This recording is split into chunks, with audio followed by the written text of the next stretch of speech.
Good day. This is a conference called Architecture for Masses, and the theme is Architecture and Planning for Villages. Topic is Low Density Uniformly Distributed Settlements for Contemporary India. Authors are Pawan Gupta, Arvind Saxena, and Shujan Ahmad. Keywords are Unified Settlement Plan, Regional Module, Multi-Utility Network, Community Center, and Regional Center. Objectives of development in the regional module are that the development of multi-utility networks with stretches of infrastructure and nodes for facilities within the regional modules shall change the trend of development along the highways to the development within the regional modules. And congestion and pollution in the cities can be reduced due to reverse migration. The migrants who will live at home in the villages and commute to the existing or new facilities and work efficiently and comfortably.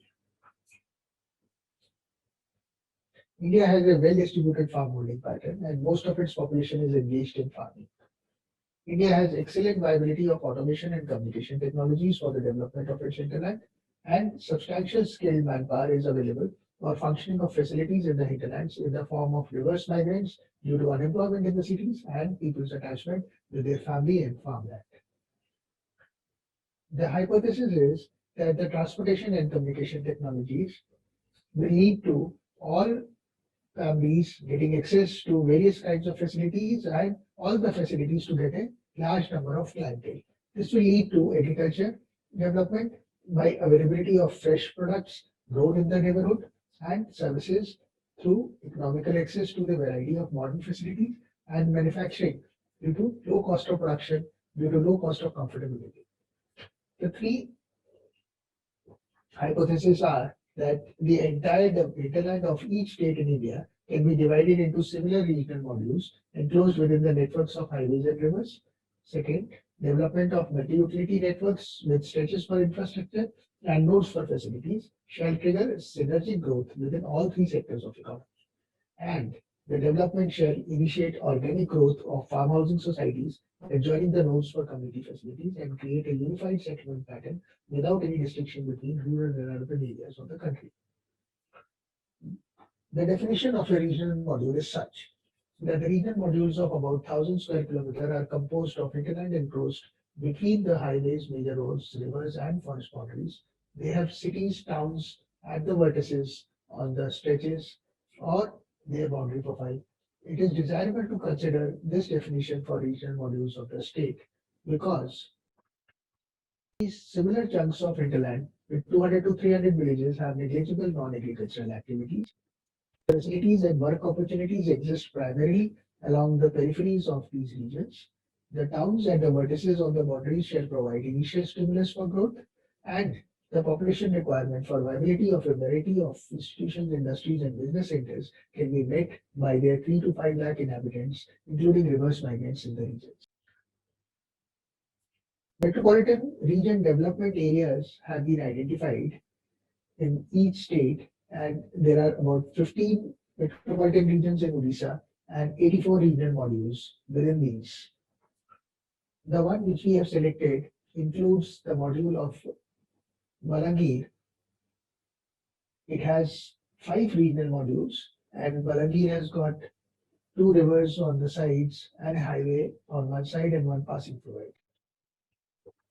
The physical resources for development is that about 4% of wasteland in a typical regional modules exist and that can be utilized, and about 1,000 kilometers of rural roads along with the peripheral highways, major roads exist and can also be used.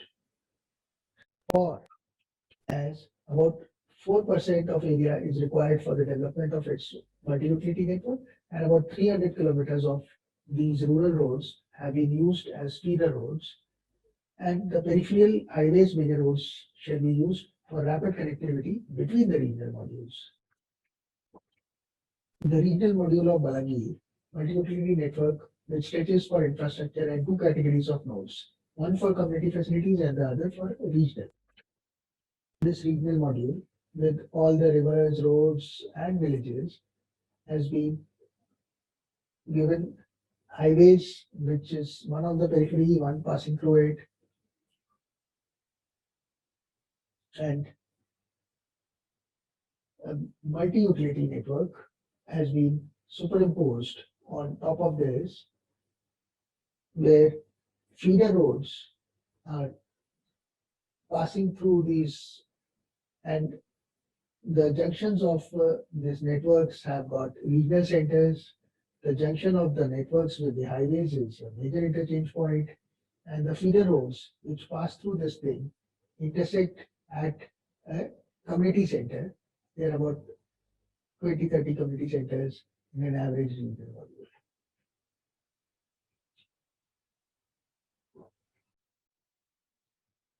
The stretches of the multi-utility network will be 250-meter wide, and they will be used for integrated infrastructure, whereas these stretches shall continue to be used for live demonstration of comprehensive agricultural practices and shall include interference-free roads for rapid public transportation, strips of farmlands on their either sides for live demonstration of, and the farms will have solar panels and wind funnels. High volume data communication system will be passing through these stretches, and there would be conduits for future expansion of services. Stepped water channels will be there near the edges, and they will have slotted pipes connecting them and bamboo framework above them. Grazing strips will be there on the outer side, and finally biofencing for stopping the cattle to go into the outer fields. Multi-utility networks will also have nodes for community centers, which will grow with recreational areas and playfields, healthcare center, transit accommodation for new arrivals, small mall, food court and hawkers, play school and secondary school, administrative block, training institute, and auditorium and exhibition space. Adjoining these community centers will be farm housing. Regulated growth of farm housing will be possible. The multi-utility network shall include only one set of transit accommodation in each community center. However, there will be a gradual growth of farm housing societies adjoining the community centers through land pooling by the farmers. Such development shall be permitted on farmlands situated along the feeder roads. The development shall grow within these zones as per the demand created due to economic development. These cooperative or private developments shall have 500 to 2000 square meter farmhouses with maximum FSI of 50. The housing societies shall be suitable for gradual growth as they shall not require large development of public infrastructure, unlike the conventional development, which is underutilized during the gestation period. The junctions of the multi-utility networks within themselves, there would be 5 to 10 isolated junctions which will be used for regional centers and shall be of about 1 square kilometers or 250 acres size. Regional centers shall enable gradual growth of tertiary level institutions, business centers, and industries in an organized manner. However, the underdeveloped portions shall continue to be used for agricultural activities. Development of regional centers should be undertaken by private or cooperative developers for selling plots and buildings, whereas these plots and buildings shall be leased to various entrepreneurs as per the regulations of the respective Metropolitan Region Development Authority. Rainwater harvesting is one of the essential requirements for agriculture in India because there is a continuous extraction of water and there is no infiltration or minimum. Artificial watersheds shall be developed with multi-utility networks and peripheral roads of the regional module so that the rainwater fills the step water channels. Water overflows from these channels shall be collected in the harvesting ponds where the streams are crossing the multi-utility network, and the infiltrated water shall percolate into the aquifers gradually.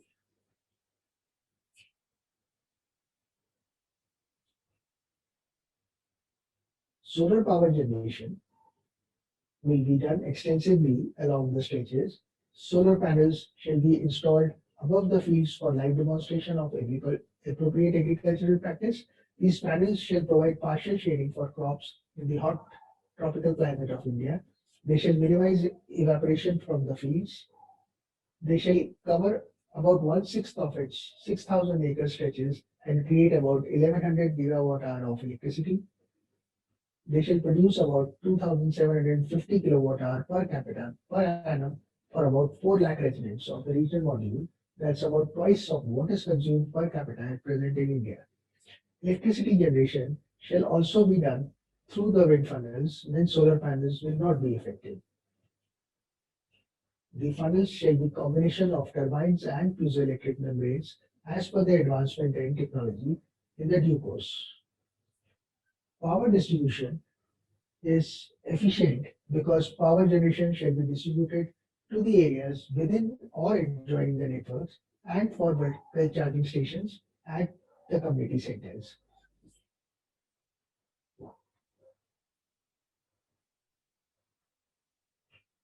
Power requirement for manufacturing solar cells can be fulfilled by harvesting tidal energy along the India's long coastline.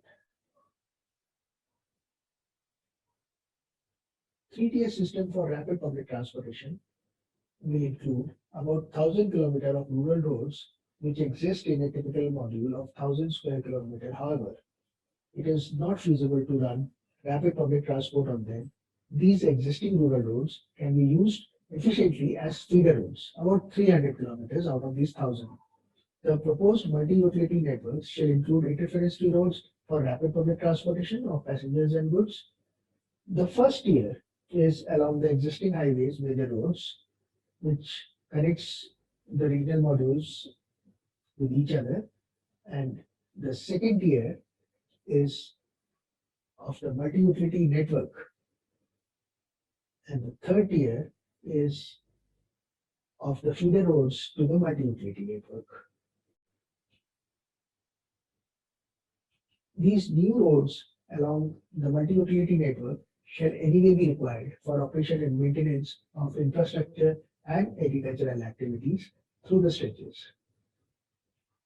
3-tier communication system will also be done on the similar lines, and efficient communication network shall make it convenient and economical to manage facilities. The 3-tier system will have hubs for connecting the national network with the multi-utility network, a wide area network with fiber optic cables that shall be created along the multi-utility network. Wi-Fi shall be available for mobile devices within the two types of nodes. In such a manner, the system shall provide high volume data for various facilities and work centers without any risk from strong radiations for human and other species, in case they are considered to be harmful in future.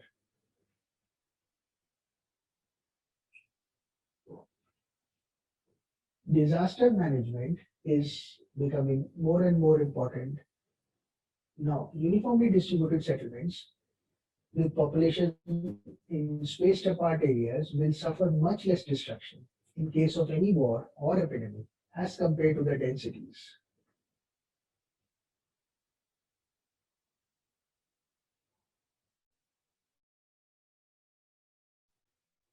Area can fulfill by isolating the modules as they have hard boundaries like roads and rivers. The steps, one is include biofencing, water channels, and bamboo framework on top of them. And the surveillance system has got CCTV surveillance for looking after the workers as well as the live surveillance of the people working along the stretches will be the greatest surveillance system.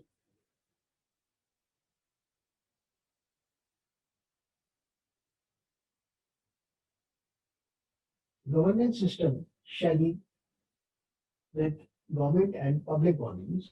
Module Development Authority, under the guidance of Metropolitan Region Development Authority of government officials, shall manage development of its region module in coordination with Residents Development Association.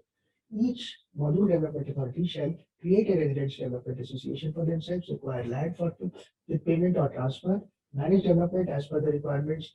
Each Resident Development Association shall participate in the development of their module by auditing the procedures followed by MDA, preparing plans for utilization of the assets, prepare system for development of regional centers. Each community development association of all adults associated with their community center shall elect nominees for representation in the executive body of their RDA, approvals and modifications of the budget prepared by the RDA, recommendations of systems for management of activities in their community center.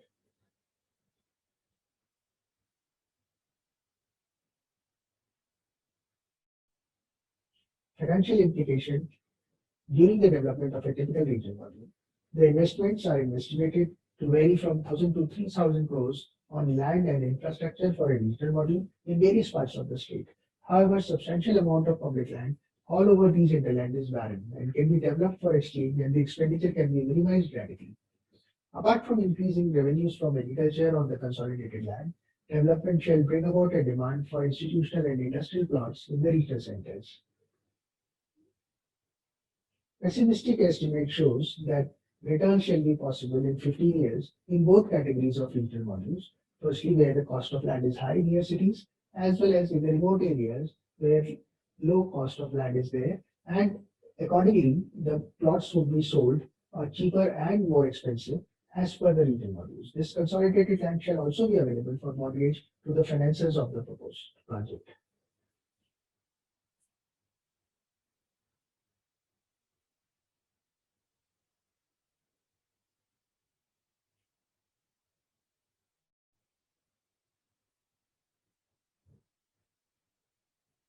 The expenditure is primarily for the land and road development,